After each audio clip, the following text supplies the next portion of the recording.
Brooke was some sort of weird werewolf type, but instead of a wolf, he just turned into a regular dude under the full moon. Moon's out, time for skin. Welcome to our scariest season. The dead are here, they don't listen to reason. The Straw Hats arrive on the spookiest island. Zombies are dancing and spirits are flying. Watch out! There's an invisible beast! Watch out! The secrets go so deep. The feeling in your throat is it a worried scream? Could this nightmare be more than a dream? I'll try to keep our wits about us. Skeletons and samurai, what's the fuss? Watch out! They're gonna come for your soul. Watch out! They've got a demon on call. Let's all hope that we survive as we travel on through season 5. Did you hear that sound? We gotta go, 'cause now it's time for us to start the show! Season 5, King of the What now? Hello, fellow ghosts and goblins, and welcome to a very spooky episode. The spooky 90th episode of King of the What Now? Oh, it's a haunted podcast. We are a One Piece podcast, starting from the very beginning, reviewing the anime. And I am your host, Joel, a longtime fan of the series. And also, I seem to be missing a shadow, and also I'm a skeleton. So that's a thing. Just pick one thing, man, and stick with it. Yeah, you don't need multiple things. I'm Kat, I'm the ghost of the show, and today I am, you thought I was just a casual little cat plushie sitting against the wall, but actually I'm a zombie and I'm gonna eat you. Look at all my teeth. Nah. And actually, if you look closely, is your front half of that of a cat and your back half is that a tiger? What's going on? Oh, it's embarrassing. Okay, so we're back from hiatus if you're listening to this, although we did also have that other episode when we came back from hiatus. Look, peek behind the scenes, one of the reasons why we started uploading every 2 weeks is just because sometimes my schedule gets all funked up and I just haven't figured out a proper way, what's that called, like a strategy to work through it. So it's been a little while since we recorded, but it's going to be even longer before the episode releases. What I can say is that we are officially at Thriller Bark as opposed to the filler arc that came out before it. We've landed on that particular island, and we know why it's called Thriller Bark. Because it's not an island at all, it's a bark. It's apparently a type of three-masted ship. Something like that.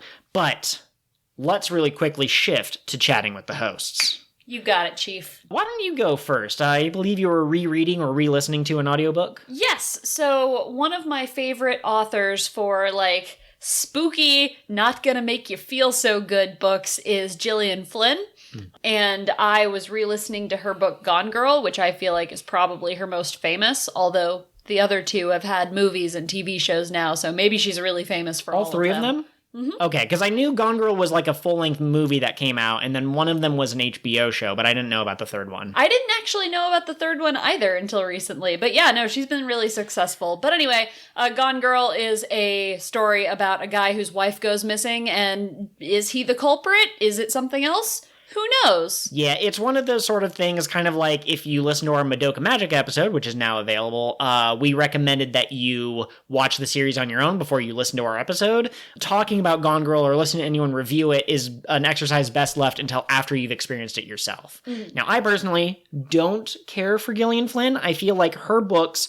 So, One Piece is like, what if there was a fantasy world and everything was gumdrops and sunshine and everything was daijobu at the end of the day? Daijobu means plan. No, daijobu means okay. But, it's like this, it's an escape fantasy where everything is good and happy and nice. Madoka Magica is a little bit like, what if there was a fantasy world and bad things happen to people, but it's so removed from reality, like you're not going to be asked to become a magical girl, so you're kind of detached. Gyllian Flynn is, what if everything was awful, but also, what if it could be happening right next door, and any day you could be murdered because someone had a stepbrother that punched them when they were a kid, or something like that. And it's funny, because that's actually one of the things I really like about her, is that her work is really grounded in reality, and her characters feel real. But anyway, I really love this book, that's why I'm re-listening to it for the millionth time. I've also read it, I've seen the movie, I didn't like the movie. Yeah. At the same time, that's not so surprising because you are very much the original source was better, 9 times out of 10. That's true, yeah. It plays with the unreliable narrator trope, which is one of my personal favorites. And I would just really recommend it if you don't mind feeling really bad after you read a book. Yeah, it is well written. She is a talented author, but she is a talented author who dives into kind of like psychological and horror-based stuff that is too real for me. So I can't deal with it because otherwise I would literally assume the mailman was plotting to kill me. To this day, I can't plan you a scavenger hunt because I took you to see Gone Girl and now they scare you. Yeah, scavenger hunts. Nature's death trap.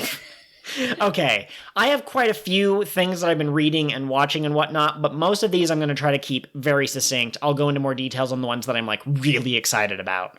Is It Wrong to Pick Up Girls in a Dungeon is a light novel that got turned into an anime. I believe it has 2 seasons at this point. I'm not sure. First season is on Netflix, at least in the US. I watched it. I would not necessarily recommend it. It was just kind of something to have on in the background that we weren't watching together.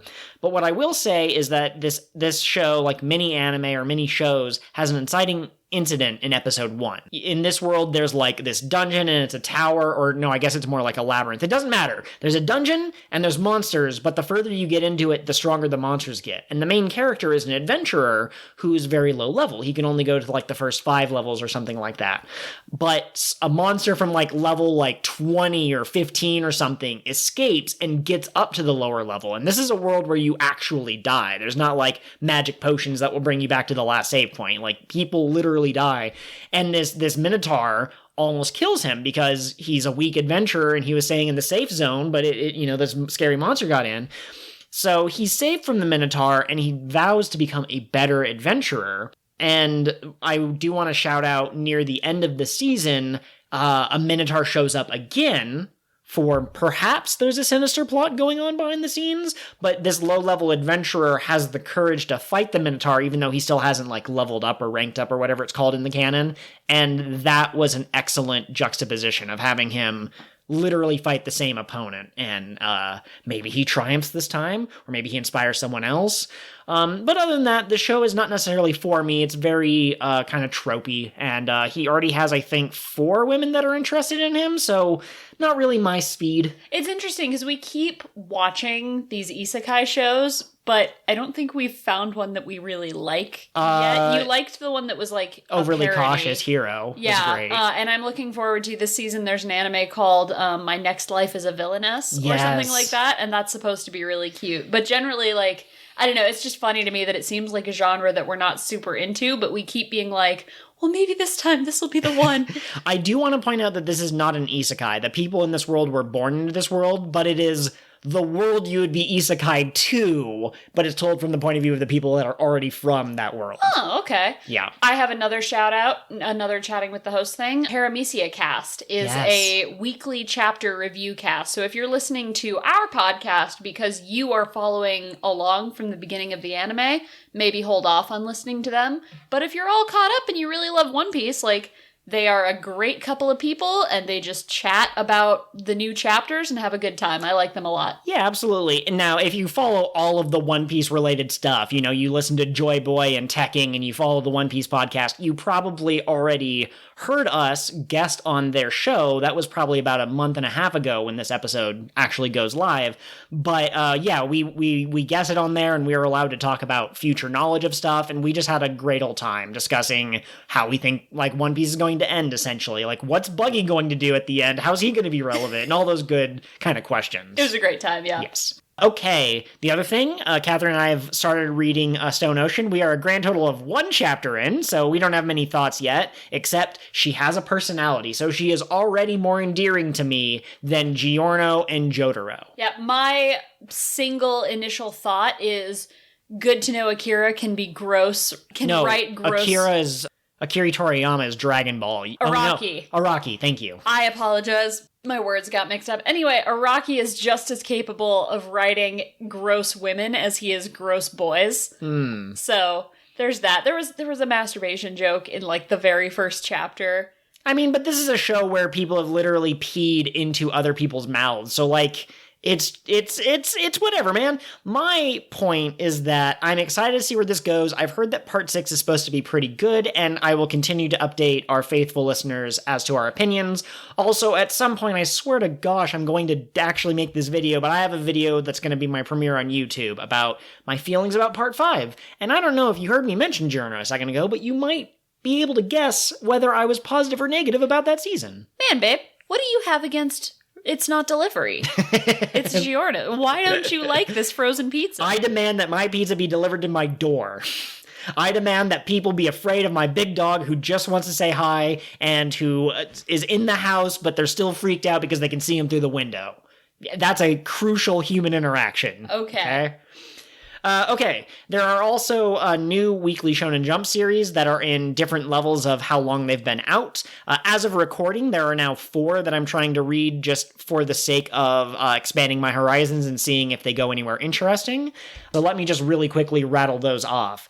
Guardian of the Witch is a story about, it's a world where there's witches, but it turns out that maybe witches are born to turn into, like, evil monsters, and the main character is trying to save his witch from death, and they could not telegraph any harder that these two characters are going to fall in love, and that's going to be the secret to fighting evil. But it's okay. I like it. I'm continuing to read it. I think the designs are really good, but it hasn't really hit the Arlong Park moment. But it's out on the Weekly Shonen Jump app. It's $2 for a subscription. You can read every chapter that's come out. So that's not bad. There is also Mashle, Magic and Muscles, which I think of these 4 is probably the one that I would recommend the most. It is a comedy about a guy born into a world without magic, born into a world with magic, but he doesn't have magic, so it sounds like a Black Clover parody immediately, but it's more of a comedy, and also he is ridiculously strong. Like, at one point, he literally yells at a spell until the spell deactivates itself, I guess, and so it's just things like that. So the premise is,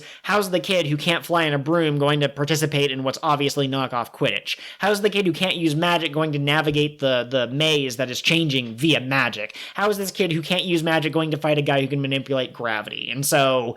But it's a comedy through and through, and I like it. I get the impression it reminds me a bit of One Punch Man in tone. Is that correct? Like, from the glimpses I've gotten, or would you say they're pretty far off? I would say that they're similar initially, but I really think that One Punch Man takes a turn into, like, a more serious place when it gets into, like, its actual really big arc, whereas Mashle has yet to stop being a comedy. Like, there's heartwarming moments and there's friendships and stuff, but it feels like a comedy, whereas One Punch feels like it has more of a philosophical point. So that's that. There is also one called Moriking.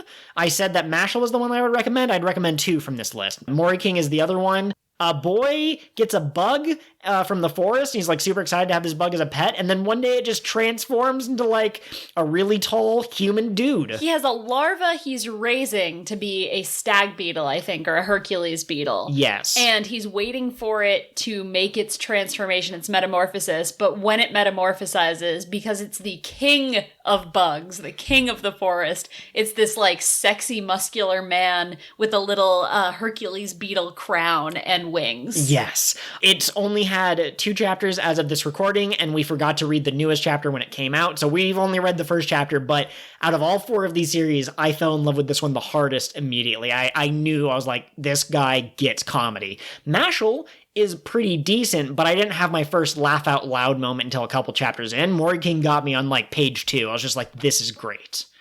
And then the other one is one that only has 1 chapter at this time. It's called Bone Collection. I will continue reading it, but there are certain tropes I don't like in a lot of Shonen Jump manga, and I like the ones that kind of move away from those expectations, and Bone Collection are those expectations. There's a guy who's invited to karaoke, and they're like, there's going to be a chick with Triple H breast size there. And he's like, oh my god, and he bleeds out of the nose. And, like, fine, if that's your shtick, wonderful. That is not my shtick, but I'm hoping that maybe it will get a little bit better. Maybe it'll mature as the characters have a chance to interact with each other. Yeah, absolutely. So, and that's the weekly Shonen Jump stuff. I want to go back to Black Clover, I mentioned a second ago. Shout out to the current Black Clover manga, because they're doing a thing where each of the characters are basically going under a training regimen because they have to get ready for the next big monster that's 10 times stronger than the last monster that they could barely defeat. And I just want to say, a lot of people deride Black Clover for being too tropey. Like, it just follows, the exact shonen formula. But no two characters that are trying to train their magic are being trained in exactly the same way. There's a character who he's a commoner, so he doesn't have very much magic, and someone tells him, like, you're never going to be able to do runes, which is a high-level version of magic, because you don't have enough magic, and he gets mad and he storms off, and we haven't seen him come back, but instead of having 8 characters all learn how to use runes, he had some of them leave and be like, oh, screw you, man, and some of them are... It's really good. I like it. I'm excited to see where this is going. Cool. And then, one last one. I have to shout it out. Catherine and I are watching different seasons of Precure. You are watching Precure a la mode, and I'm watching Precure Star Twinkle Precure.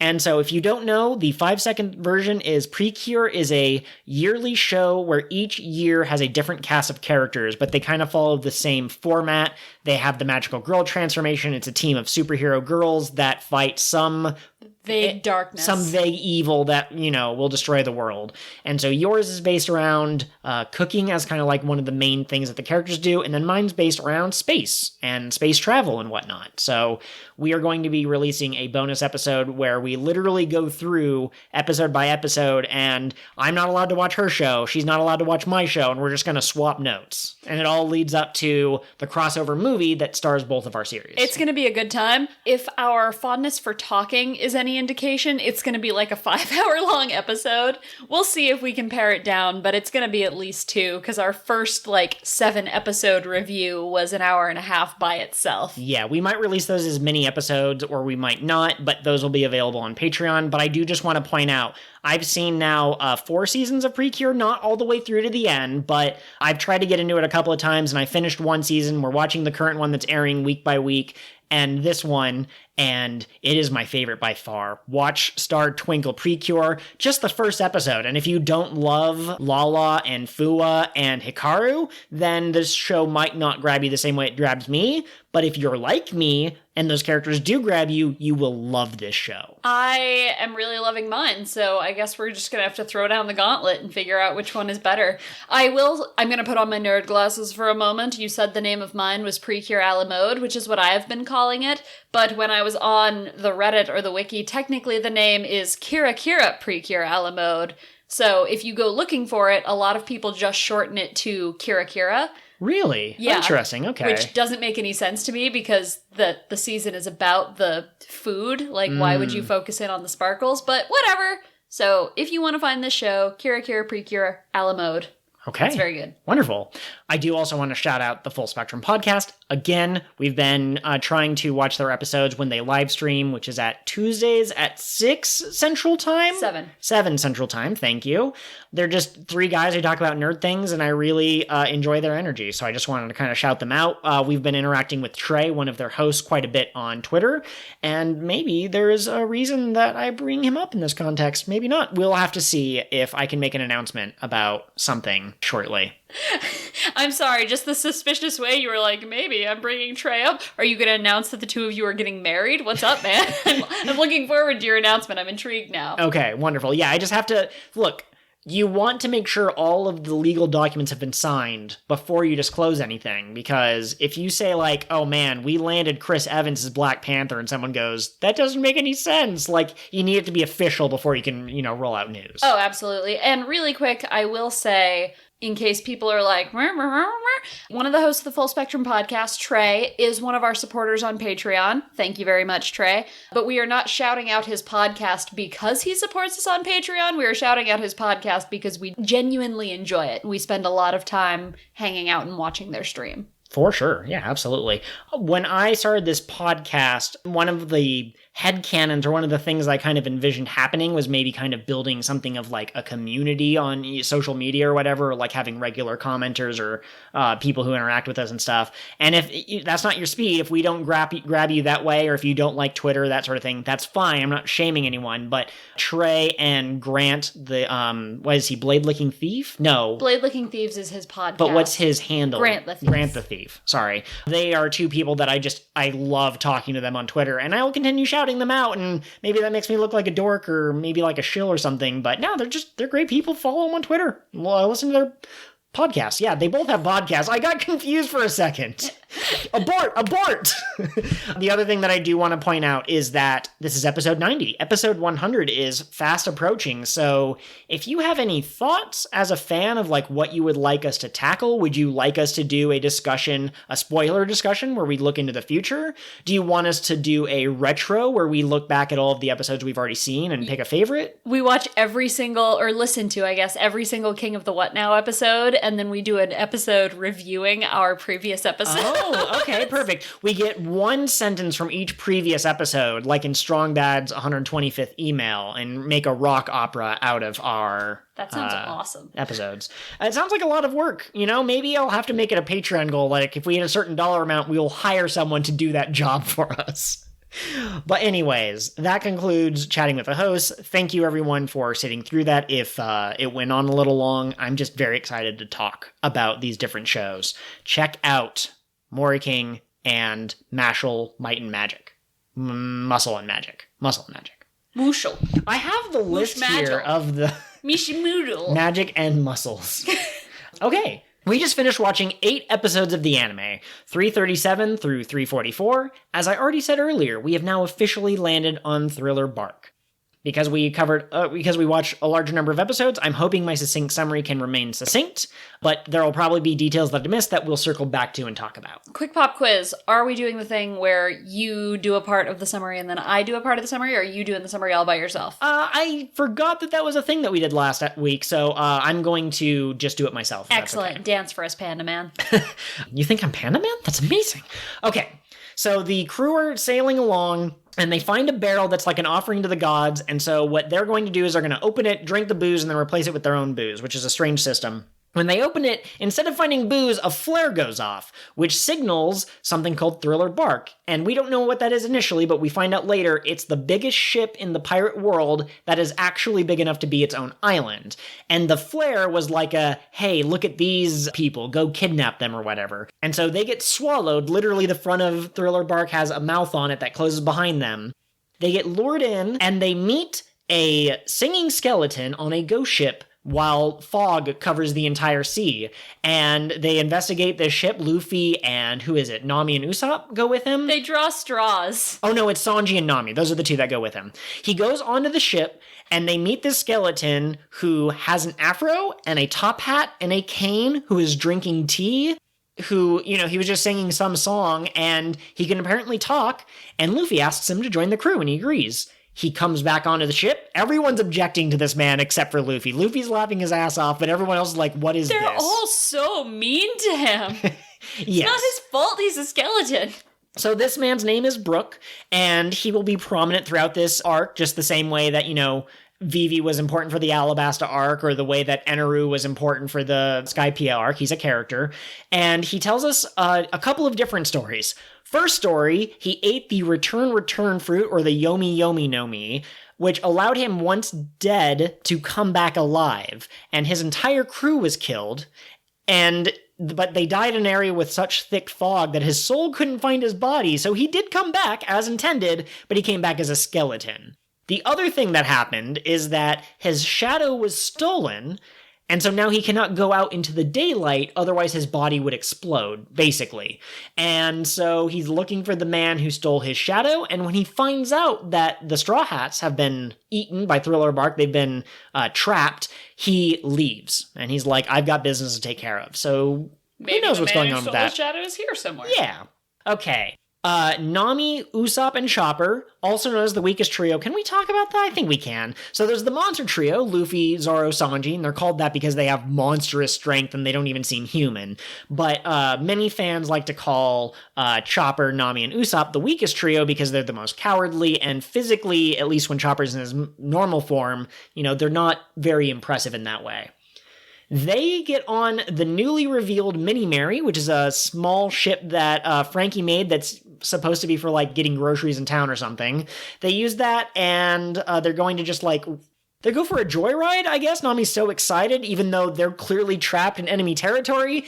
They hit a bump, they fall down a crevice, so they've been separated from the rest of the crew. I was gonna say, I forgot. It took us so long to get through these episodes. I forgot why the weakest 3 people in the crew set off on their own, but that makes sense. They didn't intend to set off on their own. Right. Nami was just excited to try out the Mini Mary, which, again, looks like the Going Mary, which Usopp and Nami and everyone was very touched by. Okay, so they get separated, they run into a Cerebus, and then they end up in the forest, and there's a lot of creepy animals, and they're freaked out. They hide up in a tree to get away from the Cerebus, and there's a man there who's clearly half bat, who's like, I can take you to a safe place, and they trust him immediately. So they get in a carriage, and they start seeing some stuff, and Hilden the Batman is like, you're probably just seeing things. I don't know what you're talking about. Hang on, I need to talk to the driver really quick. And then he leaves the carriage and abandons them in the middle of a cemetery that's haunted by zombies. They escape the zombies and they run to the only place where they can find safety, this giant mansion, where a man named Dr. Hogback lives with his assistant Sindri, who hates plates. This is just a colorful group of characters. This is a lot of characters to meet, and they have excessive personalities. Dr. Hogback was a famous doctor who left the world. Like, no one knows where he's been for the last, I think, 10 years or something like that. But he's apparently been here, conducting experiment on zombies. And he's like, yeah, you can stay with us. But it's that horror kind of movie thing where, like, you can kind of tell that things are slightly off, like Silent Hill or whatever. I've never played Silent Hill, but I believe that's the premise. You can tell that things are off. The mood is there. Yeah, exactly. And then Nami takes a bath, which you think is just for fan service, but she actually gets attacked by an invisible creature while she's in there. We'll talk about that. We'll circle back to it, but for the succinct summary, she is attacked. We establish that there is an invisible man. Nami decides that they're going to get the heck out of this mansion, and as they're trying to run, they discover that Dr. Hogback himself has something to do with the zombies, and apparently midnight is what's known as like the midnight raid on this island, and people who are not from Thriller Bark are hunted with extreme prejudice. They run into a zombie man, a zombie samurai named Ryuma, who laughs the same way that Brooke does, but we don't get an explanation as to why, but he has a lot of the same mannerisms as Brooke. He also would like to see Nami's panties. Right, yeah. Right. I'm sorry. I know this is not for details. But eventually the weakest trio does get captured by Ryuma, who has like a really cool sword attack. Awesome. Going back in time a little bit, because these two things are happening simultaneously, the rest of the crew get trapped in a giant spiderweb, not the crew, the ship, and they decide that, let's go investigate, let's find Nami and them, and let's escape this island. They run into an old man who does not have a shadow, and he explains that Gecko Moria is the man who rules over Thriller Bark, and he is the one who stole their shadows. So they logically deduce that this man must have also done the same thing to Brooke, and they're also told, like, yeah, he probably took your friend, so they're like, let's go kick his ass. And so they go to the mansion, and there's a bunch of zombies, and even though the zombies were effective against the weakest trio, they are trash before Sanji and Luffy and Frankie and Robin and Zoro. Sanji disappears at some point during a skirmish, and we're not sure where he went, and that's where these episodes conclude. There's some other details going on in there. We find out that the Invisible Man is named Absalom. There's also a woman who seems to be made of lots of ghosts. Yeah, she's related to the ghosts in some way, and her name is Perona. There's also a giant walking teddy bear named Kumasi, or Bearsy, depending on Japanese or English, and that's about it. Also, all of these zombies have stitches on their bodies in different places, and some of them are mythical creatures, like you see a talking tree, and you see the Cerebus that I already mentioned, and you see a unicorn, but I think it might be implied that these aren't actually unicorns or talking trees. These might just be like things that like got glued together by a mad scientist type. Made, yeah. Oh, goodness. May I poke a teeny tiny bit of fun? Sure. So before we started recording this episode, you said, wow, the succinct summary, it got a little out of hand. It's a little long, but that's okay. I'll try to go through it. What you just did was several paragraphs longer than the version that you typed, that you said was too long. You know what? I'm just a man. I ate the long fruit. I am a long man. That's not a succinct summary. It's a succinct summary. You know what? Absolutely. You're right. Going forward, I think we need to revamp how succinct our succinct summaries is. Like, do I literally just say the weakest trio gets separated and captured and the rest of them are looking for them? That's pretty succinct, but it leaves out a lot of details. So I don't know. Depends on how much we want to discuss the details at greater length, I guess. That's true. What did you think of these episodes? I loved these episodes. When I was going through One Piece the first time, Alabasta hit hard because it was the first time that we had a bunch of islands that led to one cohesive story. I really, really liked Enies Lobby because it was such a long, impactful moment for the Straw Hats, and they all leveled up. They all learned new fighting techniques and such. But I did not like Skypiea or Thriller Bark quite as much. They didn't feel quite as action-heavy. But I realize now that I was an idiot for ever thinking that Thriller Bark wasn't a masterpiece, because everything about these episodes is perfect. It's a very tightly told story. It's a very tightly told story, but it's atmospheric in a way that Alabasta kind of wasn't, in a way that Enies Lobby kind of wasn't, a way that Skypiea kind of wasn't. Skypiea is probably the closest in terms of having a consistent theme, but that's more about a guy who calls himself God, and they don't really do much with that. But this is... You have zombies and ghosts and a mad scientist and an invisible man. You have a lot of things.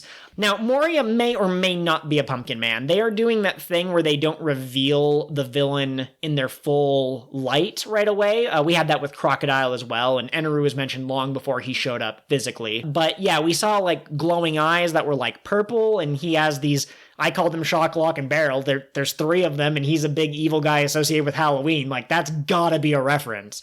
But we don't quite know quite what he looks like, but he seems terrifying from the descriptions and stuff. Yeah, well, and the way he talks and the glowing eyes and like, I want to know what this man's deal is. Even knowing what this man's deal is, I want to know what his deal is, you know? For sure. And then the other thing I want to point out, and I'm sure that I might be stealing some of your thunder because I think that you also really want to hype up these episodes, but the comedy in these episodes is amazing. There's comedic moments throughout all of One Piece, but I cannot think of another arc that hits this rapidly with so many jokes in quick succession. And I don't mean like dumb jokes like Usopp sees Nami naked because she's being attacked by an invisible man while she's naked, so his eyes have nothing else to see but her body, and he goes, "Oh, thank you very much." Like, that joke kind of creeps me out a little bit, honestly. But there's a lot of genuine funny moments in here. Absolutely. Well, and one of the many things I like about these episodes is that we are introduced to Thriller Bark through the lens of the weakest, babiest members of the Straw Hats. Mm-hmm. So everything is very scary, and there's spooky music playing, and the zombies loom over them ominously. And then we see it again, filtered through Luffy's point of view, and it's just a fun, silly adventure. Oh, like, they get into back and forth with the zombies about, like, it's a severely injured old man. I'm obviously a zombie. No, even the weakest trio have some comedy. You're right that they are scared by the things that they're fighting, but they're running from this Cerebus, which is the first thing they run into, and they also only survived the fall because there was a pile of bones to cushion their fall of dead people that had been, or animals that had been killed here before. But they're running away, and Cerebus is, bro, yip! And Chopper goes, "What? Yeah, what? And he stops, and he turns around and he goes, "Is one of you a fox?" And the Cerebus stops, dead in his tracks, and it looks depressed because one of its heads is a fox and not a dog. But then it gets mad and chases them even faster. Yeah, Usopp's like, "I think you embarrassed it." But no, for me, really, this is a perfect arc. We have crew shenanigans, which I love, and I feel like we could use more of. We get Nami-Usopp bonding time, which is honestly one of my favorite, like, pairs, yes. Not shipping necessarily, but just crew members to pair off for a fight. I love those two working together because they're like the smarter members of the crew, but also the not so physically powerful. Yeah, and also a bit of scaredy cats a little bit. This is the first time where when they get to the island, and Luffy's like, "I want to go on the island," and Brook tells him, like, "Don't go on that island. It's a trap. You've been lured here." Nami says, "I have don't go on the island osis," or whatever it's called. And Chopper goes, "Me too." Even though Chopper is a doctor and he shouldn't be making up diagnoses, they also cope Usopp's normal getting out of jail free card. And Luffy gets a case of, I want to go on the island Osis, which is just perfect. Yeah, well, Usopp's the one who diagnoses him with that. Usopp's like, I don't like that look in your eyes. I'm gonna go on that island-itis. And yeah, this is consistent with the different characters, but Zoro is very, cautious of like this being a trap. He doesn't seem to even notice that it's, Halloween themed, but Usopp is wearing like a sign that says like evil be gone. He has like a necklace of like garlic around his He neck. and Chopper have crosses, again with the Christianity existing in the One Piece world.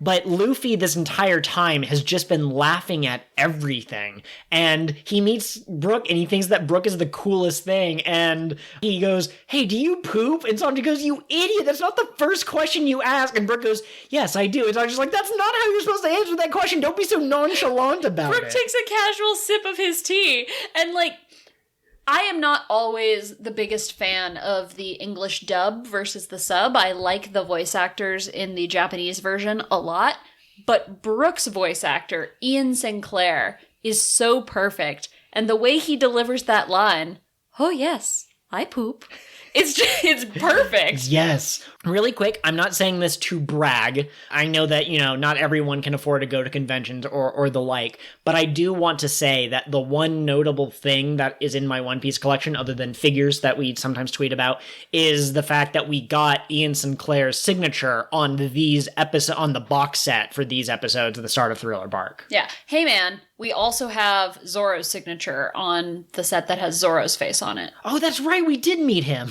I totally forgot. Oh my god. You didn't come stand in line with me for that one, so No, I don't think you were there. That's true. I was in the line with Luffy's voice actor. So did I get her signature? I must have. We have Colleen Klinkenbeard too. Well, you heard it here first, folks. The only one we care about is Ian Sinclair. Ian Sinclair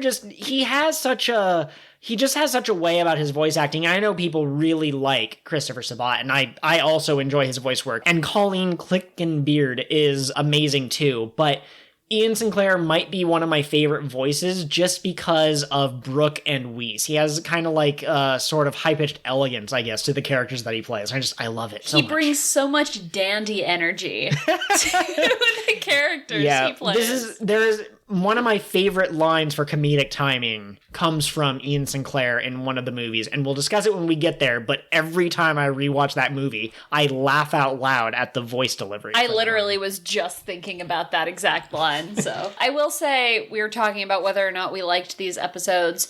People might have caught on from the fact that I'm, the ghost host and various other things on Twitter, that I am a fan of spooky things, and I'm a fan of, like, cute spooky things. I was very much the Hot Topic baby goth in middle school and high school. Sure. Watched Nightmare Before Christmas over and over, and wore all black and stripy things. Did you have a journal that was either merchandise or you fastened into your own Death Note?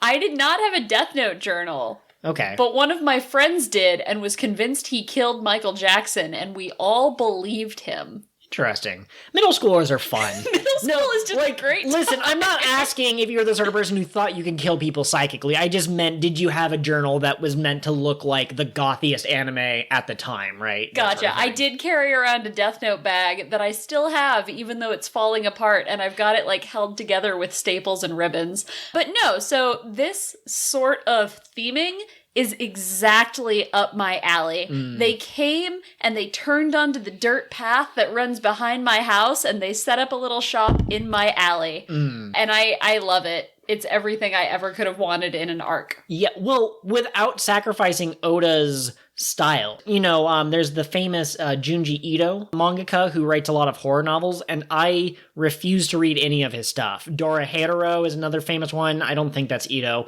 I can't read that. It's too bloody. I could not get into Attack on Titan. So if Oda took a hard right and, started consulting with, like, say, Stephen King or something, and there was, like, actual gore and stuff, I would not like this at all. I'd be able to appreciate, how well he handled the genre, but it's silly, but also still kind of creepy shenanigans. Sindri doesn't like plates, and that's not really explained. Like, there's some mystery going on about her character, but she serves things that should be on plates, but without the plates because she wants every plate in the world to...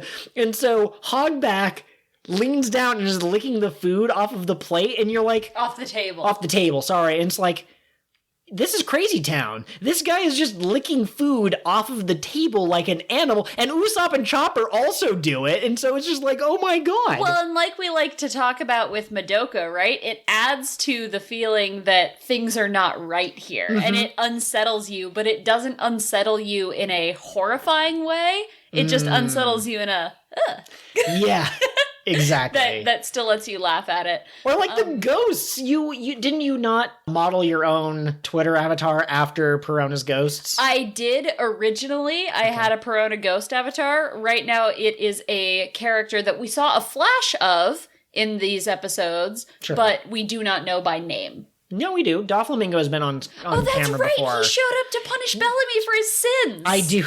Yeah, let me really quickly sidetrack from like talking about the humor. There's still more jokes that I want to talk about because that's this episode is just going to be us quoting One Piece and be like, that line was great. But Gecko Moria is confirmed by Robin to be one of the 7 warlords of the sea. So for those of you at home who like to keep track of these sorts of things, when I was younger and Digimon had the 4 masters, I think is what they were called, I was like, okay, tell me what the names of all 4 of them are and I'll check them off my list. For those of you who need a list who were told there are 7 slots of pirates that are working for the government, we now have 5 of those names. I mean, kind of. I believe that it was hinted at that Crocodile might have lost his status, but we don't know if it's now the 6 warlords of the sea, or is there like an empty slot, or has someone taken, is there a backup?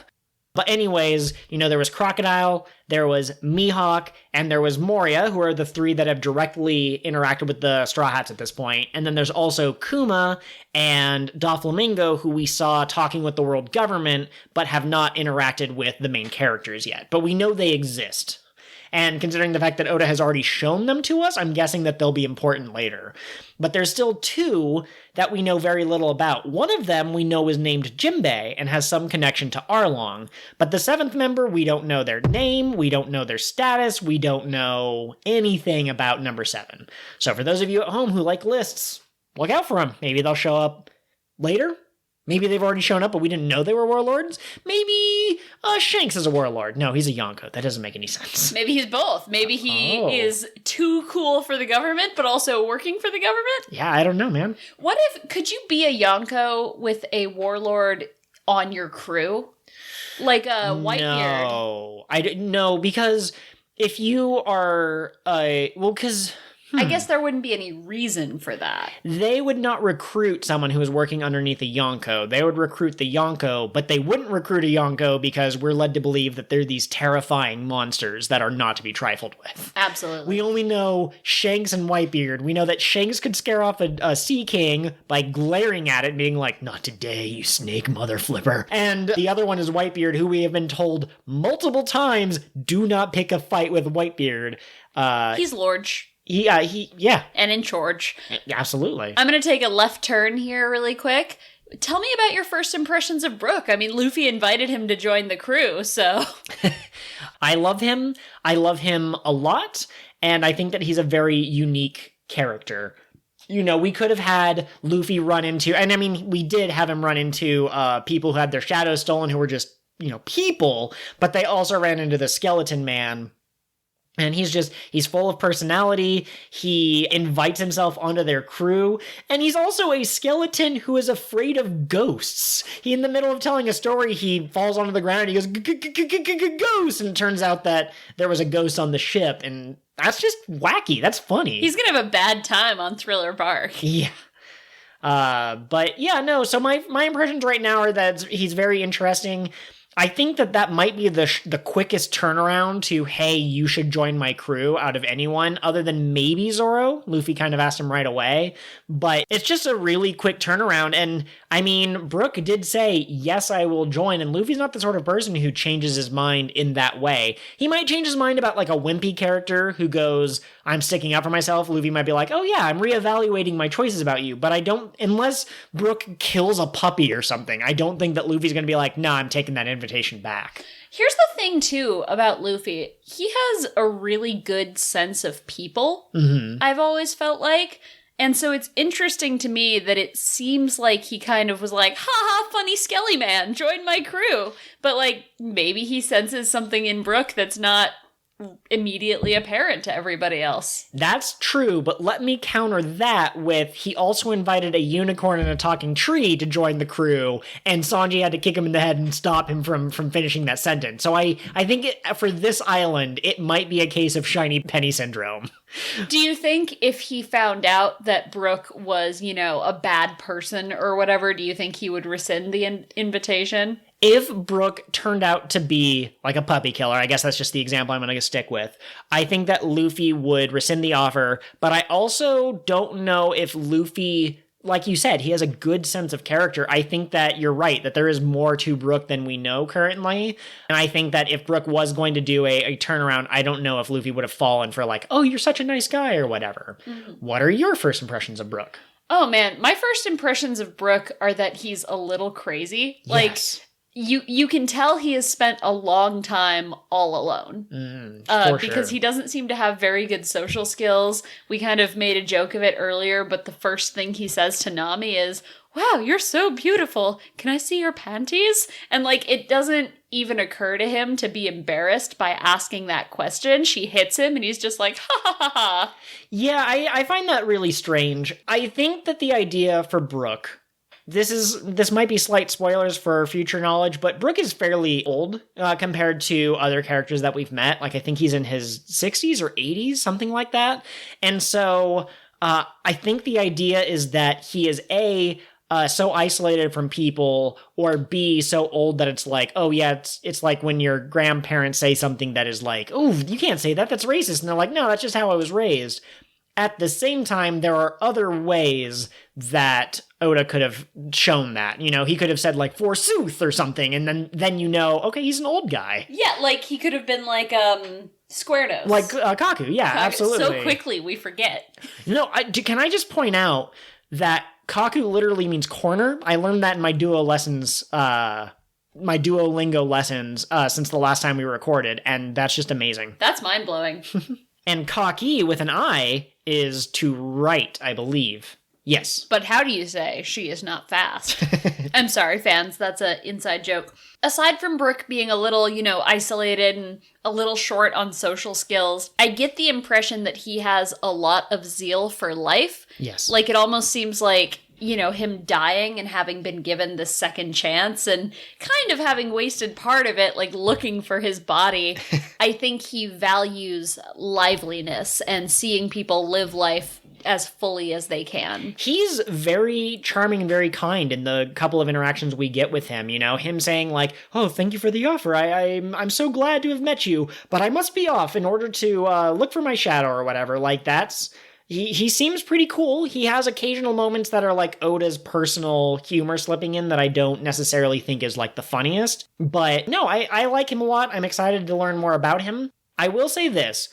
Whether or not Brook joins the crew, which is a question we can already ask because Luffy brought it up. Hooray! I don't have to worry about dancing around oh, will he, won't he? I don't know. But whether he joins the crew or not, he's gonna be here for a while. He seems to have an arc that has started now. I did not initially like Brook very much. I don't dislike him. I'm not ugh, Brook, get him out of here. But I also I wasn't his biggest fan. He was in the same boat as, say, Wiper from Shandoria, right? Kind of colorful, but just, you sort of forget about him after the arc, or at least I thought I was going to forget about Brook. But the more I see people praising him and loving him and pointing out, this was a really cool moment, the more I think about it, yeah, he is pretty cool. It's interesting how other people's takes on a character can influence yours. Yes. Robin. Oh, yeah, absolutely. It's also funny to me because with some characters, you were lukewarm on them initially, and seeing people be really excited about them makes you go, oh, I hate this character even more. They haven't done anything. So it's funny to me where you kind of draw the line, I guess. It depends on context. So like with Brooke, someone pointed out like, oh, this seems really funny if you think about it. And I go, oh, I didn't realize. Yeah, that line is deeper than it first seems. And I didn't notice that, but someone else did. So they have enriched my knowledge of that character.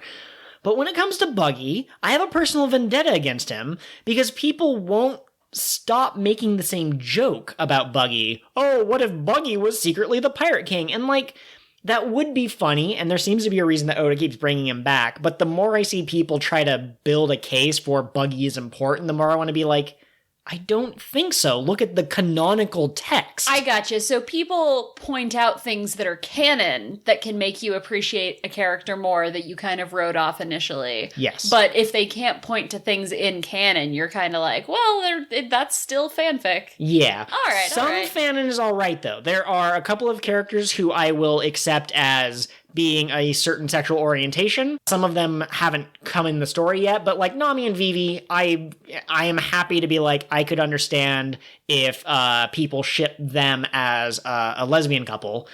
I don't have a problem with that, even though that's not explicit, but they have enough interactions. I'm like, okay, great.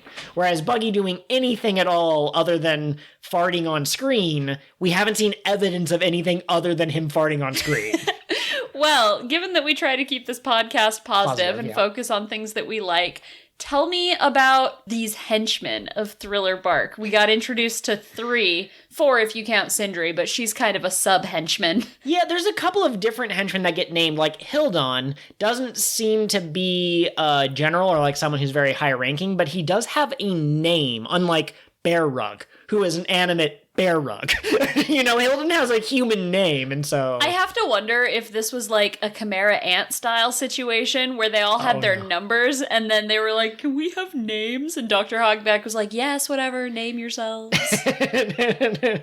Yeah. Oh, that is something else that I want to point out. It's a visual detail. All of these zombies have numbers somewhere on their body, and Oda and the camera work, the animating team, allow you to see these numbers a couple of times before the characters start speculating on it, but I believe it's implied that these are all experiments and those are the numbers, which is interesting because that makes Hogback very similar to Frankie in a certain way. Frankie builds a new ship, it's called the Frankie 3. Hogback creates a zombie or raises a zombie from the dead, and I guess they sometimes get a name, maybe, or sometimes they get a number.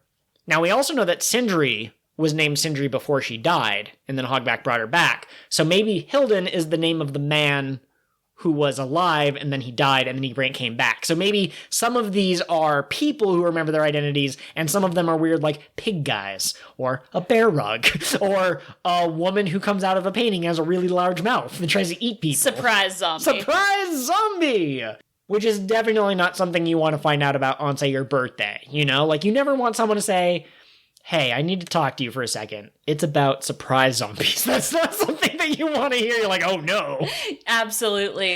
You were asking about the henchmen, though. Yes, I'm sorry. of the named like characters that seem like they're going to be big players in this arc, we have Absalom, we have Dr. Hogback, and we have Perona. Yes. Let me really quickly point out, I said that Nami was attacked by an invisible man. There is also an invisible man who messes with the crew when they're on the ship. Sanji tries to go save Nami and something grabs him and he falls over, and then Zoro's sword just comes out of its sheath and like almost kills Luffy and that sort of thing. Whatever this invisible thing is, we learn later is Absalom, also attacks Robin. Like, it pins her down and tries to lick her, I think. You hear like a sound effect for it. And he apparently leads the zombies. And they start calling him in the subtitles Arrow Salam, like a combination of his name and the word arrow for erotic. And so I guess he's known as the pervert, which fits the invisibility power thing. But I do want to point out that's why I don't like him very much. When he assaults Nami, he says something about, like, you're going to come and be my bride, right? Mm-hmm. So I think he has a pattern of having done this to women. Well, and Hogback at one point says, that idiot, is he doing it again? So we might as well unpack this now. Yeah. Because Oda's treatment of women in general, but specifically his treatment of, like, the sexual assault and how he plays it for laughs on occasion comes up a lot in One Piece discussions. And I just want to say, I do think that it serves a purpose thematically in this arc. I don't think Absalom assaulting Nami in this specific scene is played for laughs, I think it nails down how horrifying this situation is, and you're supposed to be scared and unsettled. It's like the old school Invisible Man movie. Sure. Right? Yeah, absolutely. And so to that effect, it was very effective. You know, it would be horrifying to be trapped in the shower by somebody that you couldn't see. Mm-hmm. When you're at your most vulnerable, and the other hidden subtext, I don't know if that's right, but the other thing that goes unspoken is that if Nami were to try to fight, the way that she normally fights is with her climate act, and if you're in the bath, you're not going to have it. So it does make sense. I agree. Having, the invisible person be a pervert makes sense. Like, what kind of person would want to be invisible more than... There's two types of people. It's either introverts or perverts. And, maybe introperverts. The combination of those two traits. So that all kind of makes sense. And it is truly horrifying when you consider the idea that I think at one point Nami couldn't say anything. Like, I think Absalom covered her mouth. And so not only is the attacker invisible, but she's also being distanced from the people who could help her. I don't like afterwards, Usopp seems to be denying that she was attacked at all. That's really bad if you look at this as a metaphor for sexual assault. That now makes him a man not taking her word and just being like, you're making it up or something.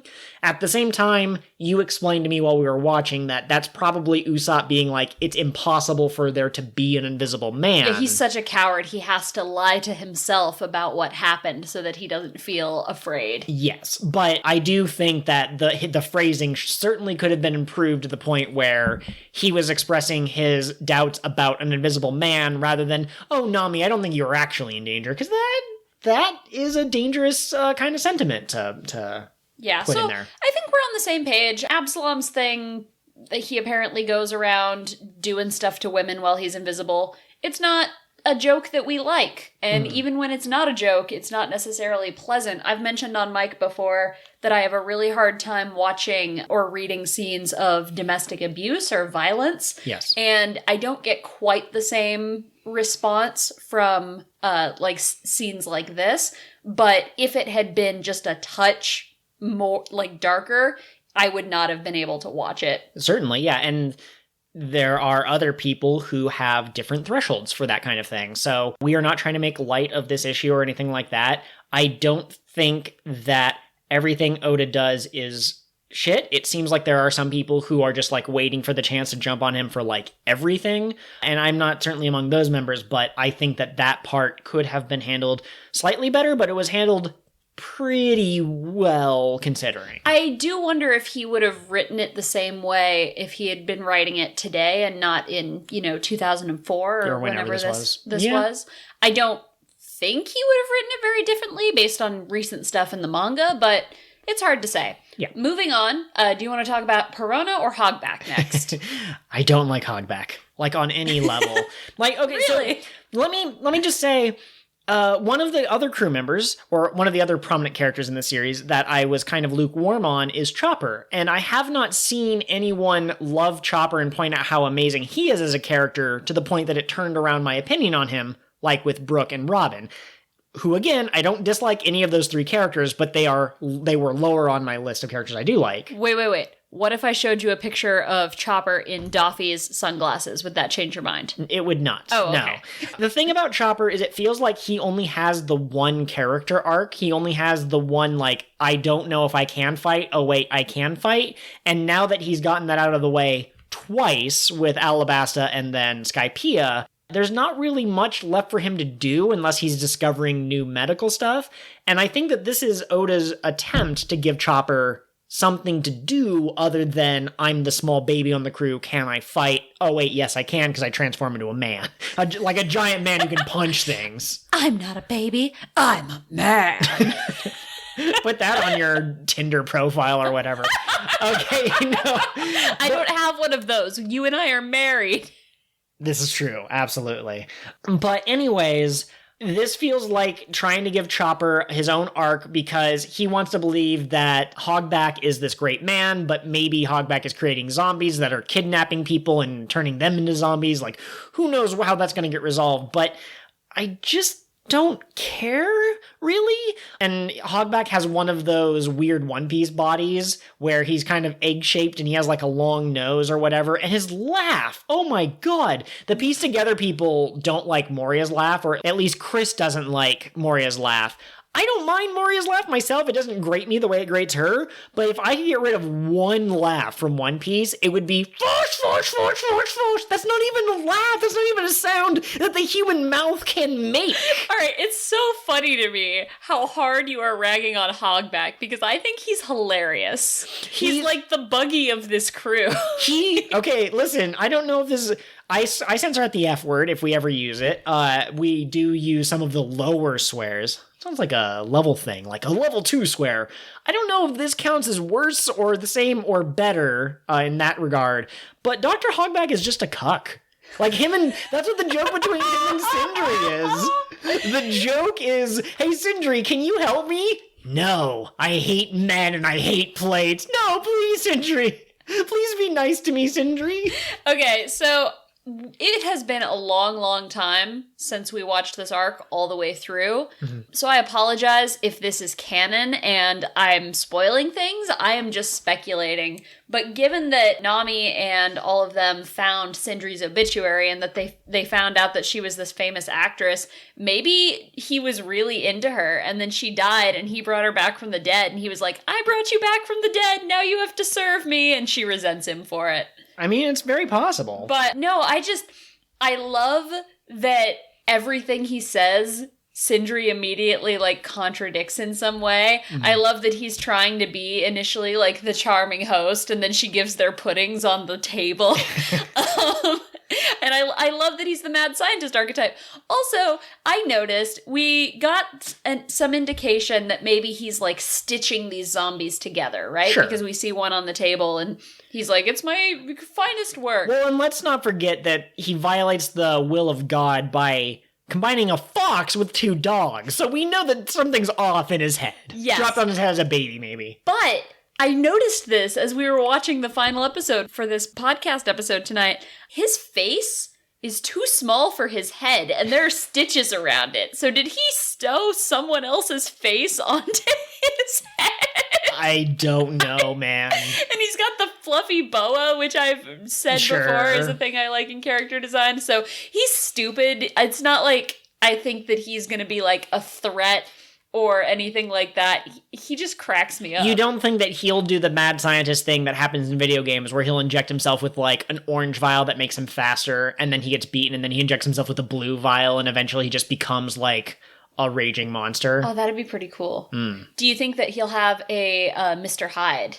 Oh, yeah. If I didn't have foreknowledge as to whether or not that was true, I think that would be my guess as to what was going to happen next. What horror... Well, that would make him... I'm sorry, I didn't mean to interrupt you, but that would make him a perfect opponent for Chopper, because Chopper can also transform. Oh, that's a good point. And they're both doctors, and... Okay. So here's, I guess, what I'm saying. Hogback as a character on his own is not very funny or charming or interesting. But him and Sindri together, I think, is a pretty good comedy bit. But I don't see him as a threat, and I'm worried that he's going to get like 3 episodes dedicated to him, and I'm just going to be like, please, no.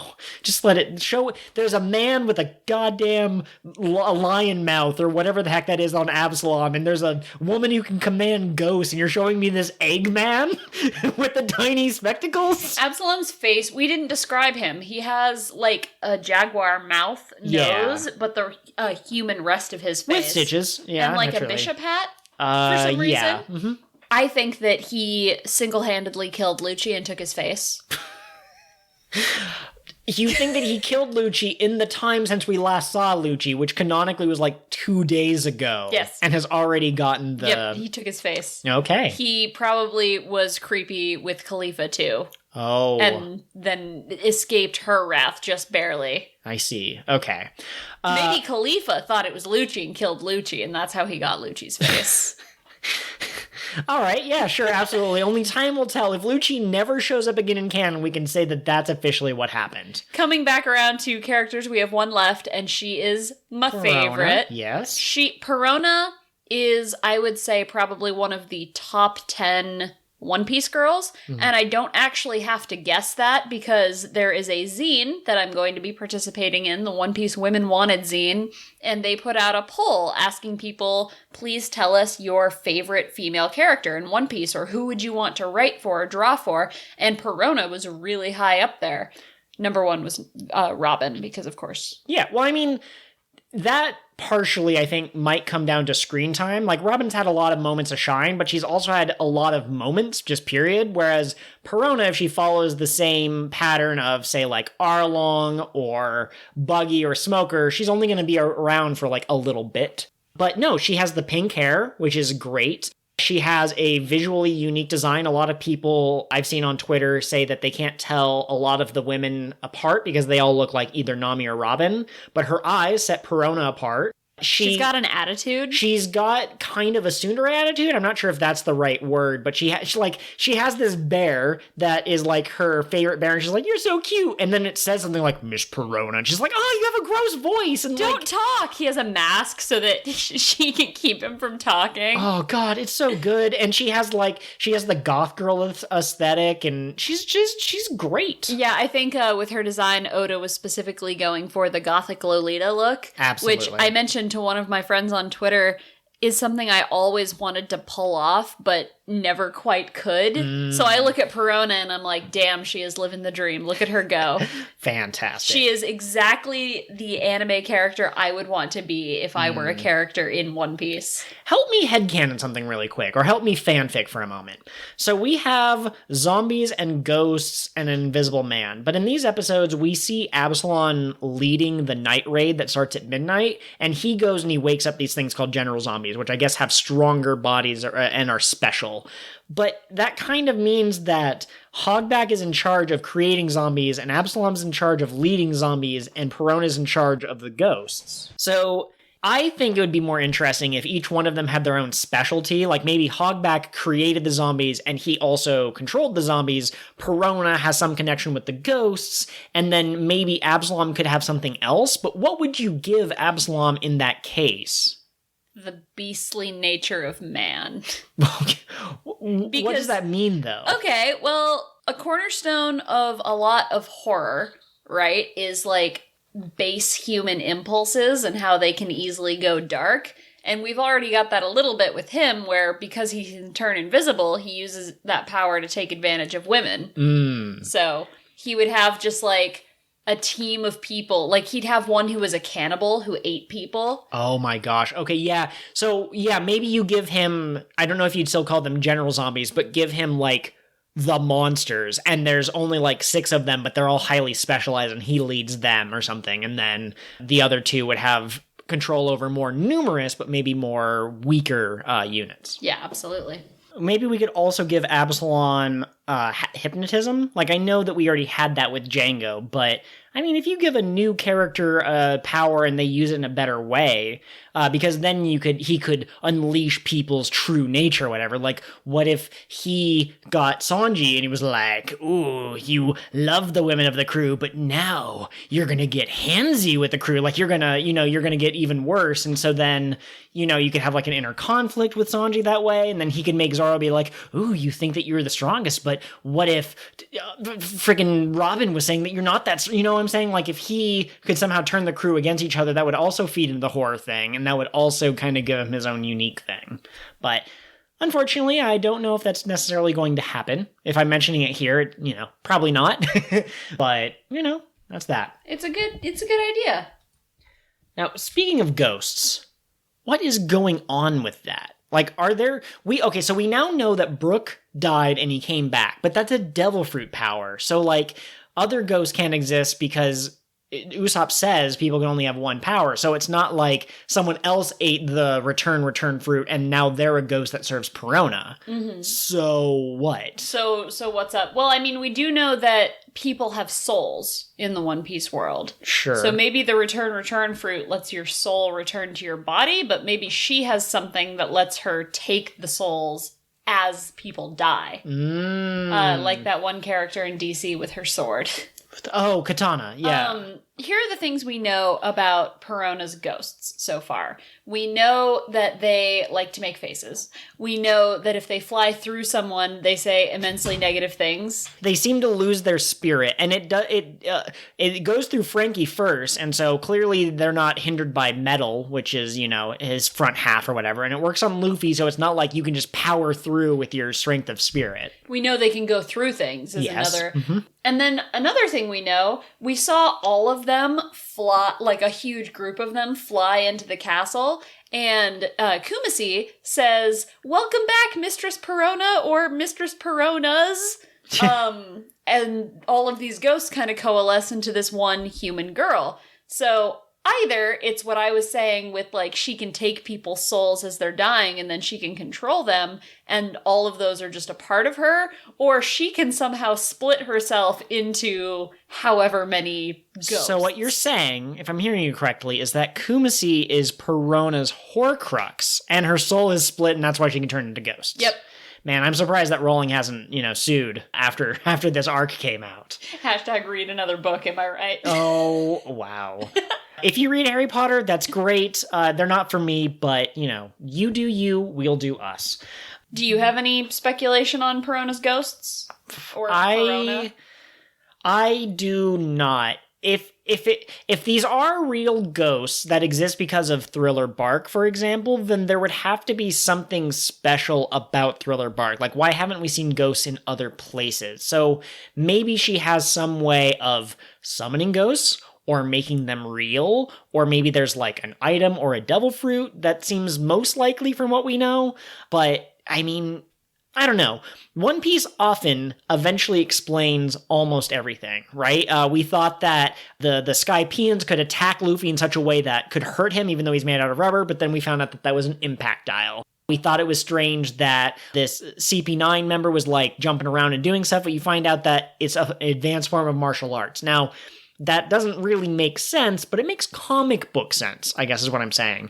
And so I think by the end of this arc, we're going to, if you want to defeat someone who can crush your spirit, you need to find an effective way to fight them, but you can't figure out how to fight them until you figure out what they are. If they're ghosts of actual people, maybe you could burn the bones, like in Supernatural, or maybe salt would be effective against them, or maybe if they're real people, you could help them get past whatever grudges they had in life, and that will free them. Maybe they could find a way to turn the ghosts on Perona. Maybe there's like one king or queen of the ghosts.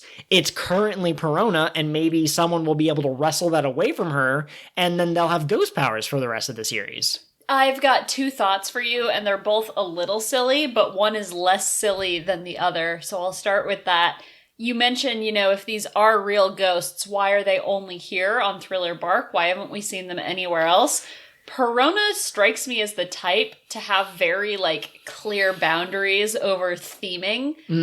She wants Kumasi to be cute. His job is to be cute. His deep voice isn't cute enough, so he's not allowed to talk because he should be cute. So if her thing is ghosts and being kind of a spooky goth girl, why would she go anywhere where it wasn't a spooky place? Okay. And if she's the only one who can control ghosts due to a devil fruit power or whatever. Okay, perfect. Yeah. Okay, yeah. We'll just have to see what happens with that. We also have to figure out Absalom's invisibility. Can he turn other people invisible? Can he turn things invisible? He's not the Fantastic Four movies with Jessica Alba. They love to strip her down to her underwear because obviously she couldn't make her clothes turn invisible. But Absalom doesn't seem to be stripping before he turns invisible. So he must be able to turn cloth invisible, but can he turn people invisible? Organic things invisible? There was a great SBS question about that, and I don't know if it was Absalom specifically or if it was just devil fruit users in general, but someone asked Oda, why don't devil fruits impact people's clothes? Why, when Ace turns into fire, does he still have pants when he comes out of being fire? Right, exactly. And Oda was like, well, this would be a very different kind of manga if I drew it like that. Yeah, absolutely. But, is it possible that Absalom's clothes only turn invisible for that reason, or can he turn other things invisible? How else could he use that, that power? Mm-hmm. And then the other thing, I just want to go into this, when Ryuma starts laughing, he does the same laugh as Brooke. He goes, yo ho ho ho ho, to the point where they go, is that Brooke? No, it's not Brooke. It looks like someone else. And we later get other evidence that Ryuma has other personality traits that are similar to Brooke. But my question is, would Oda, do you think, give the same laugh to, say, like, twins to show that they're related? Like, do you think family might have similar laughs just so that you can say, oh, I see similarities? I'm going to say yes. I'm going to say a person's laugh is a representation of their will, and wills can be inherited, like when Robin inherited the laugh of Texas Ranger. Oh, Jaguar D. Sol. Thank you. I knew he had a name that was not Texas Ranger, but that's all I could think. But she inherited his Dara she. At the same time, we haven't seen her laugh like that before. But yeah, you're right that it seems that you could purposefully imitate someone else's laughter, but it doesn't come naturally, and I don't know. That's another mystery. This season is really good at setting up mysteries, and I mean, so was Skypiea in a way, too. Like, what's this? How are they getting smitten by God and all this other stuff? Well, and Brick mentioned his shadow was stolen, and we've seen two powers on this island. We've seen someone who can turn invisible, and we've seen someone who does stuff with ghosts. So is the shadow thing related to one of those, or is it somebody else? I want to know, can the zombies eat devil fruits? Now, devil fruits are rare, so I don't know if Moria could have that many, but at the same time, are we going to see other monsters? Are we going to see a werewolf-type character? Are we going to see a vampire-type character? We already have a skeleton. Okay, we got a skeleton. We got beasts and chimeras and stuff. But I'm just, what other mysteries are we going to see? I do also want to point out, if you are watching the series from the very beginning, and you watch these episodes and Ryuma showed up, and Hogback says something about, like, he's a samurai from the land of Wano in the New World who slayed a dragon, I want to point out two things. One, pay attention to that name Wano. I think this might be the first time it's been mentioned, but it's not going to be the last. Kind of like Elbaf comes up pretty periodically as the land of the giants.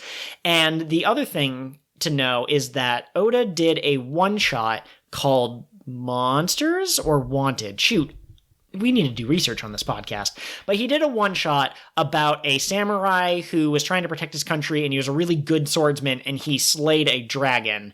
And I don't know if we knew his name, but I believe that this is supposed to be like kind of a nod, like, oh yeah, that other comic that I wrote, it's kind of canon to the One Piece world. But if Ryuma is dead, then it must take place sometime after that other chapter, or that other series that Oda did. So yeah, just know that that is canon. I haven't read it myself, and I don't believe that there's like a lot of world building that could be relevant to the One Piece world, but I believe that it's just kind of a subtle nod, like in Ocarina of Time, how you can look in through one of the windows and you can see Mario because they're both Nintendo. It's that kind of thing. I've noticed that Horikoshi, My Hero Academia's mangaka, puts a lot of subtle or not so subtle references to One Piece in his manga. Like, he straight up had a character in the background of a scene stretching, and they had the straw hat, but then they had a mustache. So yeah, like, it wasn't... It can't be Luffy. He has a mustache. But I wonder if Oda would ever do anything like that. It would be neat to see, you know, like, this character's name is Ichigo because they have a big sword. Okay. Just like him slipping in references to things that he likes, which he already seems to do a lot with movies. Yeah, he does movies and like fairy tales and stuff, but when it comes to specific works, like, I don't think you're going to have a character named Naruto or like a ninja in the background who looks like Sasuke or something. The exception are cover stories. I believe that he did a special cover story when Naruto ended, but not the main story. But yeah, I don't know. Okay, so here's a really dumb question that I actually think might be more relevant than it seems. But we are told that if someone has lost their shadow and they go into the sun, they die. Which, you know, makes some sort of fantasy sense, right? But we also see the victims in the forest who approach Luffy. They have a lantern and they're fine. So I infer from that the light of a fire does not hurt a person who has lost their shadows, but the light of the sun does. Why? Other than theming, because yes, this is a spooky night island, but like, why would a series that kind of has fairly realistic rules for their powers say the sun is the enemy of shadowless people? All right, here's what it is. When the sun shines... No, because then... I was going to say, when the sun shines on you, it creates a shadow. But if your shadow is gone, then the sun just passes through you and it burns you to death. But normal light would also do that too, right? It's because the sun is the holy eye of God, and he gazes upon things to make sure they're all as they should be, and somebody with a shadow is just wrong. Okay. And then also, here's another question that, like, I don't think would be really fair for us to answer because we know kind of where this arc goes, but, like, what is the purpose of stealing someone's shadow? Like, what is going on with this island? Okay, because you got ghosts that are sucking away people's, like, will to fight. You have Hogback pretending that he's, like, researching immortality, but actually he's in on it. You've got surprise zombies. You've got an invisible guy running around, you know, terrorizing people. But there are many opportunities that the different characters have had to kill. Just attack. And outright defeat them, and yet they're not. So you and I kind of joked about this, but, like, is this like an it situation? Like, is the bad guy somehow feeding off of their fears? Which could make sense if you think about it, because if there's ghosts that can break your spirit and there's some kind of component related to being depressed, those two might be really good powers together. Like, for example, if one person had the power to turn someone else into glass, and then you had a friend with a really big hammer, those two powers would complement each other very nicely. That the ultimate combo, honestly. Well, and like, they mentioned the bounties of the Straw Hats in a way that indicated to me that they were maybe doing some bounty hunting. Okay. So why are they screwing with the Straw Hats in this way? Well, A, because it's fun. Sure. Like, it's just fun and funny to mess with people and make them scared. I mean, if you have a giant ship with a mouth that eats other ships, like, you're the sort of person who has a sense of humor. You're like, nom, nom, nom, nom, nom. Exactly. But the other reason could be that people who are afraid have a harder time fighting back. Maybe we'll find out. I made a joke about this show being Scooby-Doo, right? With, I don't remember what the joke was, but in our cold opens, I was like, oh, is this show Scooby-Doo? But if everything has a logical explanation, maybe some or all of this is some kind of illusion, like a mirage fruit or projectors or something. So maybe getting people afraid is the best way for them to mistake the projections or fake things for real. Because they won't look too closely. Yeah, exactly. So who knows what's going on, but it's really interesting. I do have a theory as to why they waited until midnight to start their hunt. Okay. Never mind. I don't have I was going to say, well, okay, I do have a theory. So, traditionally, like vampires and ghosts and other unholy things, they can't exist in the sun. Sure. Right? And, like, the people without shadows can't exist in the sun. So maybe they wait until midnight because that's when they're at the peak of their powers. That's when they have, like, a moon power sunlight. or sun. Okay, yeah.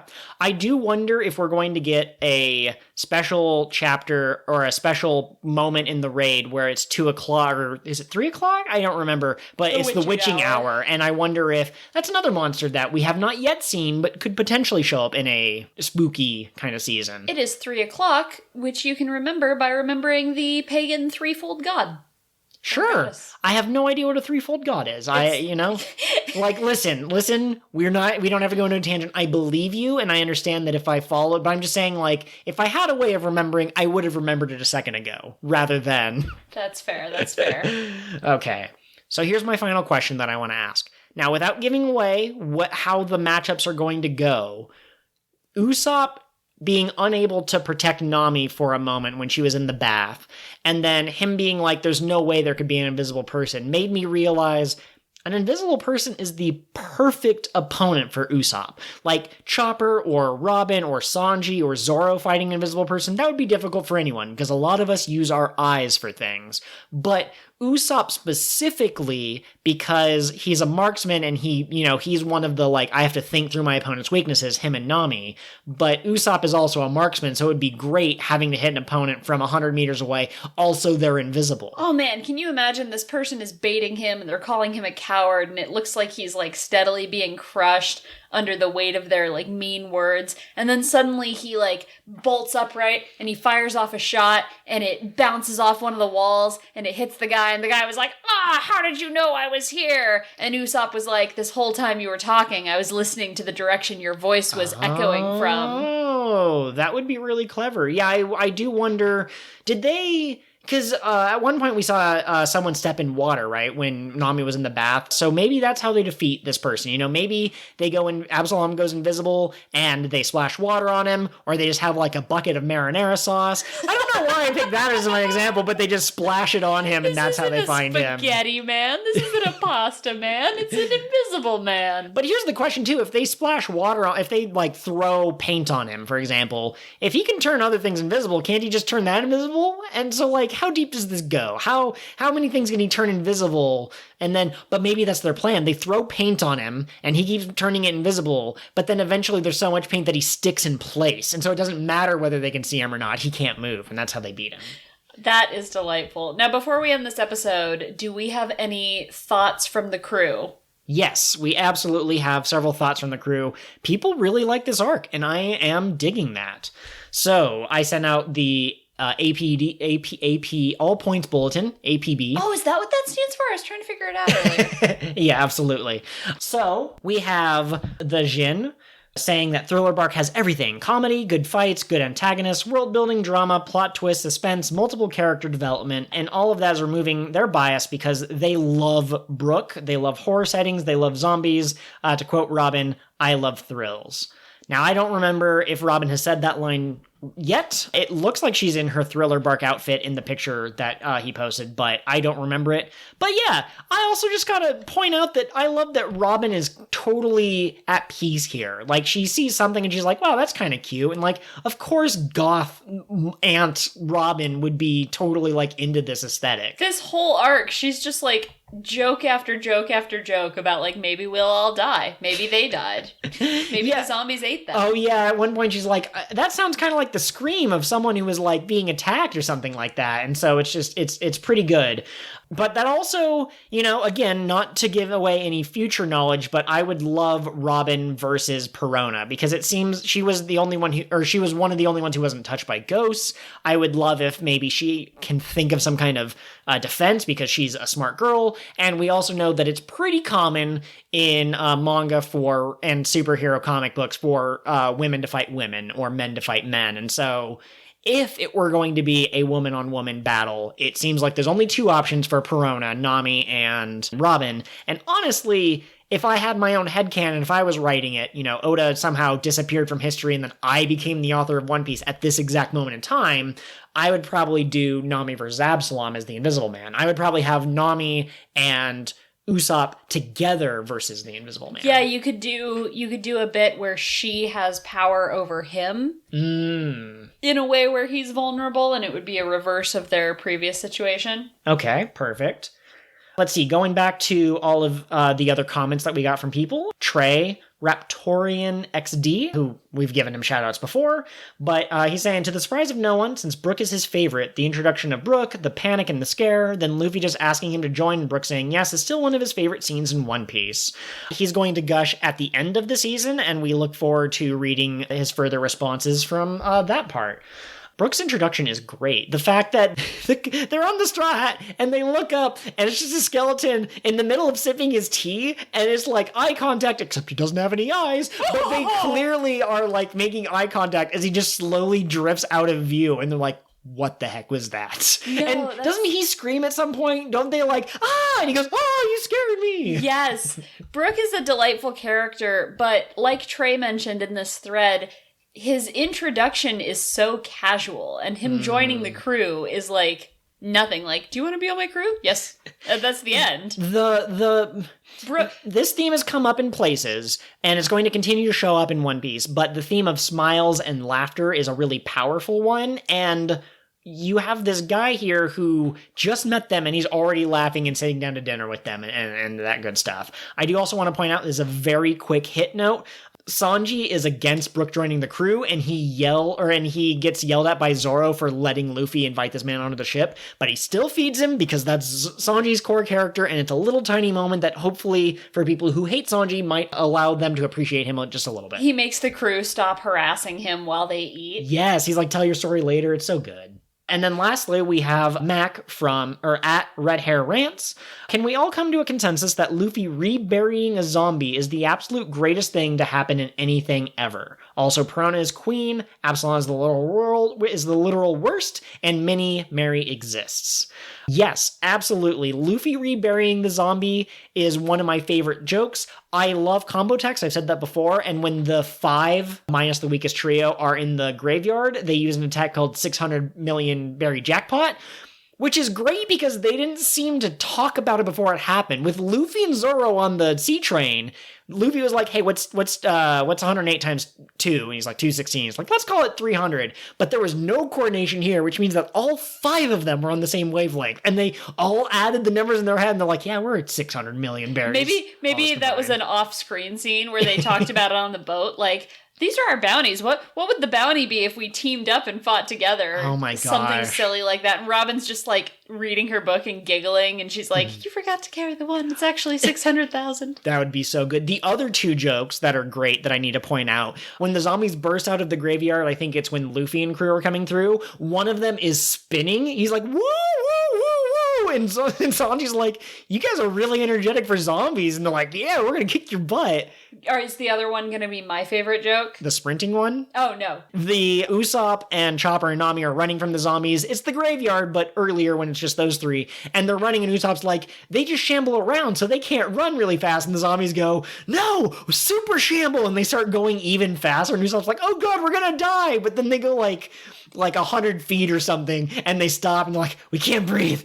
So please. And so the zombies can run, but not very well. And I love that. They're like crocodiles. They can run really fast for very short bursts. Exactly. My favorite joke from these intro episodes was when the ghost flies through Luffy, and Luffy falls down on the ground and says, when I die, I want to be reborn as a clam. I quote that with some level of regularity. Oh, me too. Anytime I'm feeling down, I say that line. But I don't know, something about it, like, why a clam, Luffy? Do you just want to drift through the sea and not have feelings, or is that what it is? Absolutely. Well, and then the other thing, another joke. Sorry, there are so many good ones. A zombie shows up out of the ground, and Luffy looks at it and he goes, is that a severely injured old man? Or is that an old man with severe injuries? And everyone else is like, Luffy, you're a goddamn moron. That's clearly a zombie. But then when the shadowless victim shows up, Luffy goes, it's a severely injured old man. And everyone's like, that's another zombie. And he goes, no, I am an old man with severe injuries. And they're just all of them, including Luffy, I'm pretty sure, say, that's too confusing. You should just say you're a zombie. Absolutely. Another comment from Mac in that same thread was that Perona pulls off the Goth Queen in stunning style. All hail the Goth Queen. And the effect... Oh, nope, I cannot. The effect of her ghost is really funny.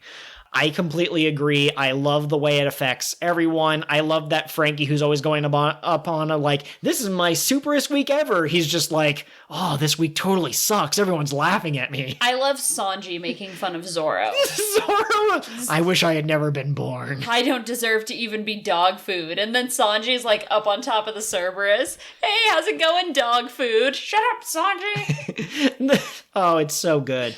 Zoro, really quick. We mentioned that Sanji disappeared. Zoro says, oh well, I guess he's gone. That's too bad.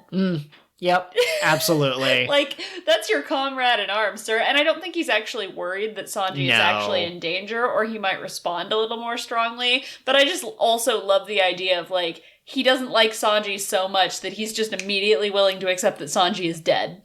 I see. Maybe, okay, so here's an idea. What if Zoro secretly loves being the protector? And I mean, I think that most of the crew like protecting the things that they care about, like Luffy, of course, Sanji, of course. But what if Zoro is so close to Chopper, because Chopper's the baby of the crew? Maybe he feels protective of Luffy because Luffy has 0 brain cells, so even though Luffy's pretty strong, he's still an idiot.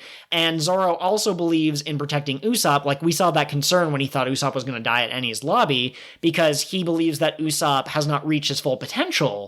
But what if he doesn't like Sanji? Because Sanji's the one person who seems competent enough to not need protection. So Zoro's like, hey, You, man. Come on, be weaker. Be lower than my level. I'm the big bro of this crew. I'm gonna take care of But wouldn't he hate Frankie too then? Yeah, I mean, he doesn't really have positive or negative reactions with Frankie so far, really, other than the one that comes to mind is him being like, wow, you were really thoughtful for making the little paddle boat look like the Going Merry. But he doesn't seem like especially protective or especially aggressive with Frankie. They seem pretty neutral in that regard. So, but yeah, I think that has been your final thought. Outro goes here. Next episode, we will be covering... Oh man, that's a lot of episodes. Looks like 9 episodes, 345 through 354. Watch out for the tweet where we ask for your thoughts, questions, and concerns. If it does cover something spoilery that's not in these episodes, we will try to save it for a later time when we can talk about it. Thank you as always to our patrons. We look forward to serving you more secret content. All right, and right now we've got the one patron, so thank you, Trey, for listening, and if you want to support us, you can check us out at patreon.com/kingofthewhatpod.